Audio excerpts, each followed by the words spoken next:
నా పేరు చేర్చడం అంటే మొట్టమొదటి కళాకారుడు నేను మన భారతదేశం నుంచి.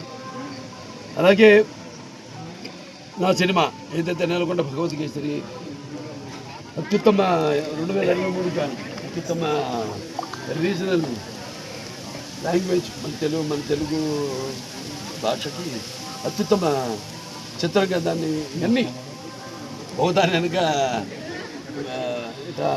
నాకు ఈ విజయాలు దక్కడం అంటే నా విజయాలుగా భావించను, ప్రజల విజయాలుగా భావిస్తాను నేను ఇప్పుడు ఏదైనా. ఎందుకంటే ఎప్పుడు అంటుంటాను, ఏదైతే పదవులకు నేను అలంకారమో కానీ పదవులు నాకు ఇప్పుడు అలంకారం కాదు. కానీ ఇదేంటంటే ఇంకా మంచి సినిమాలు తీయండి, మంచి సినిమాలు తీయండి, ఇంకా మంచి చూడడానికి మేము ఉన్నాం. కానీ మనం పోవాలి ముందు, ఏదైనా సాహసించి. నాన్నగారి నుంచి కూడా నేను సంతరించుకుంది అదే. తోడు దొంగలు అయితే, ఒక పిచ్చి పిల్లలు అయితే, అటువంటి సినిమాలు ఆయన ముందు ఆలోచనతో తీయడం జరిగింది. అలాగే ఏదైనా మనం పూనుకోవాలి ముందు. మనం దేశం మనకేం చేసిందని కాదు, మనం దేశానికి ఏమి చేసాం